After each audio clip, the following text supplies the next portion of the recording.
ನನ್ನ ತಲೆಯಲ್ಲಿರೋ ಎಷ್ಟೋ ಪ್ರಶ್ನೆಗಳು ಹಾಗೆ ಉಳಿದಿದೆ. ಕಾದು ಕಾದು ಉತ್ತರಕ್ಕೋಸ್ಕರ ನಾನು ಸುಮ್ಮನಾಗಿದ್ದೀನಿ. ಅದಕ್ಕೋಸ್ಕರ ಈ ಮಾತನ್ನ ಹೇಳಿದೆ. ಪ್ಲೀಸ್ ನಿಮ್ಮ ಪ್ರಶ್ನೆ.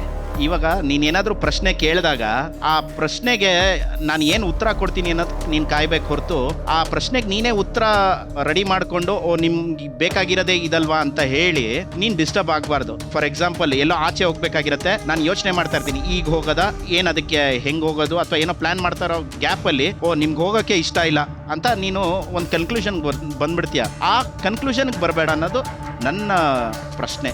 ನಾನು ಏನಾದರೂ ಒಂದು ಕೇಳಿದಾಗ, ಫಾರ್ ಎಕ್ಸಾಂಪಲ್ ನಾವು ಯಾವಾಗ ಹೊರಗೆ ಹೋಗ್ತಾ ಇದ್ದೀವಿ, ನಂಗೆ ಗೊತ್ತಿಲ್ಲ, ಎಷ್ಟೊತ್ತಿಗೆ ಬರ್ತೀರಾ, ನನಗೆ ಗೊತ್ತಿಲ್ಲ, ಎಲ್ಲದಕ್ಕೂ ನನಗೆ ಗೊತ್ತಿಲ್ಲ ಅಂತ ಉತ್ತರ ಕೊಡ್ತೀರಾ. ನೀವೇನೋ ಉತ್ತರ ಕೊಡ್ತೀರಾ ಅಂತ ನಾನು ಕಾಯ್ತೀನಿ. ನಾನು ನಿಮ್ಗೆ 1000 ಸತಿ ಹೇಳಿದ್ದೀನಿ, ನೀವೇನಾದರೂ ಉತ್ತರ ಕೊಟ್ಟಿಲ್ಲ ಅಂದರೆ ಐ ಸ್ಟಾರ್ಟ್ ಕ್ರಿಯೇಟಿಂಗ್ ಥಾಟ್ಸ್. ನನ್ನಲ್ಲಿ ತೊಂದರೆ ಇದೆ, ನನಗೆ ಗೊತ್ತು, ನನಗೆ ಪ್ರಾಬ್ಲಮ್ ಇದೆ.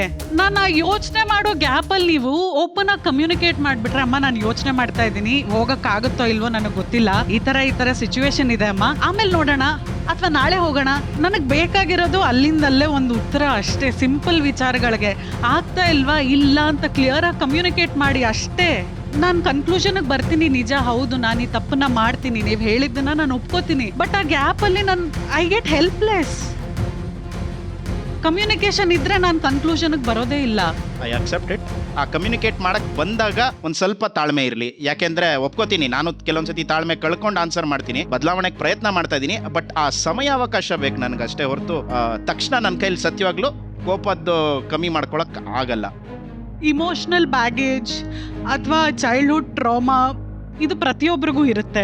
ನನ್ನ ಮದುವೆ ಆಗ್ಬಿಟ್ಟು ಬಂದಾಗ ನನ್ನ ಹತ್ರನೂ ಒಂದು ಇಮೋಷನಲ್ ಬ್ಯಾಗೇಜು, ನಂದೇ ಒಂದು ಟ್ರಾಮಾ ಇತ್ತು. ಇವಾಗ ನನ್ನ ಹತ್ರ ನೀವಿದ್ದೀರಾ ಅನ್ನೋ ಧೈರ್ಯ ಇದೆ. ನನಗೆ ಮನಸ್ಸಲ್ಲಿ ಏನೇ ಬೇಜಾರಿದ್ರು, ಏನೇ ಕಷ್ಟ ಇದ್ರು ನಿಮ್ಮ ಹತ್ರ ಹೇಳ್ಕೋಬೋದು ಅನ್ನೋ ಧೈರ್ಯ ನನಗಿದೆ.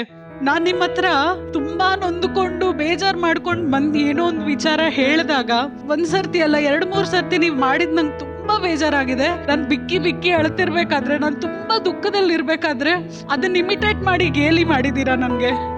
ಅದೆಷ್ಟು ಸರಿ. ನನ್ನನ್ನು ದಯವಿಟ್ಟು ಆ ಥರ ಸಿಚುವೇಶನ್ ಅಲ್ಲಿ ಇದ್ದಾಗ ಸಮಾಧಾನ ಮಾಡಿ. ನಿಮಗೆ ಗೊತ್ತು, ರೀಸೆಂಟ್ ಆಗಿ I had a severe panic attack ಈ ಥರ ವಿಷಯ ಆದಾಗ. ಬಟ್ ನಾನು ಅಳ್ತಿರ್ಬೇಕಾದ್ರೆ ದಯವಿಟ್ಟು ನಂಗೆ ಸಮಾಧಾನ ಮಾಡಿ, ಗೇಲಿ ಮಾಡಬೇಡಿ.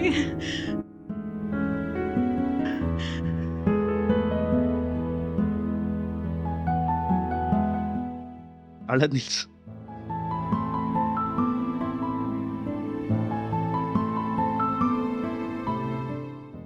ಸಮಾಧಾನ ಮಾಡಕ್ಕೆ ಬಂದಾಗ ಕೈ ಹಿಡ್ಕೊಂಡಾಗ ಕೈ ಬಿಡಿಸ್ಕೊಳ್ಳೋ ಬದಲು ಒಂಚೂರು ಕೈ ಕೊಟ್ಬಿಡು.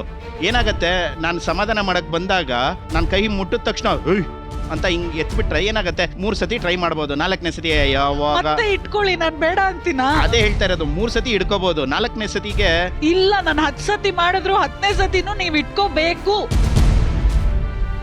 ಆಯ್ತು, ನಾನ್ ನಿಮ್ಮ ಹೆಂಡತಿ, ಬೇರೆ ಯಾರಿಗೂ ಮಾಡಕ್ ಆಗಲ್ಲ ನೀವು ಇದನ್ನ. Okay done. ರಾಜಾರಾಮ್ ಅವರೇ, ನಿಮ್ಮ ಪ್ರಶ್ನೆಗೆ ಉತ್ತರ ಸಿಕ್ತಾ? ಸಿಕ್ತು. ಓಕೆ, ಬಟ್ ಆ ಫೋಟೋ ತಗೋತೀನಿ. ಫೋಟೋ ಮಾತ್ರ ನಿಮಗೆ. Very nice. ನನ್ನ 2ನೇ ಪ್ರಶ್ನೆ ಏನಂದ್ರೆ, ನಮ್ಮ ಮಾತಿನ ಮೇಲೆ ನಮ್ಗೆ ಹಿಡ್ತಾ ಇಡಬೇಕು. ಅದು ನನಗೂ ಸೇರಿಸಿ ನಾನು ಹೇಳ್ತೀನಿ. ಯಾಕೆಂದ್ರೆ ನೀನು ಕೋಪದಲ್ಲಿ ಕೆಲವೊಂದ್ಸತಿ ಆ ಮಾತಾಡೋ ಬರದಲ್ಲಿ ಬರೋ ಪದಗಳು ಎದುರುಗಡೆ ಇರೋರಿಗೆ ಎಷ್ಟು ಚುಚ್ಚತ್ತೆ ಅಥವಾ ಎಷ್ಟು ಇನ್ಸಲ್ಟ್ ಮಾಡತ್ತೆ. ನಿಮ್ಗೆ ಯೋಗ್ಯತೆನೇ ಇಲ್ಲ, ನೀನು ಕಳ್ಳ, ನೀನು ಅಂದರೆ ನಾವು ಏನು ಮಾಡದೇ ಇರ್ತೀವಿ ಅದನ್ನ ಇಲ್ಲ ನೀನು ಇದನ್ನ ಮಾಡಿದ್ಯಾ ಅಂತ ಹೇಳಿದಾಗ ಯಾರಿಗೇ ಆಗಲಿ ಹರ್ಟ್ ಮಾಡುತ್ತೆ. ಕೋಪ ಬಂದಾಗ ಬೇಕಾದ್ರೆ 2 ಏಟು ಹೊಡೆದ್ಬಿಡು. ದಯವಿಟ್ಟು ಇನ್ಸಲ್ಟ್ ಆಗೋಂಥ ಪದಗಳನ್ನ ಆದಷ್ಟು ಮಾಡಬೇಡ.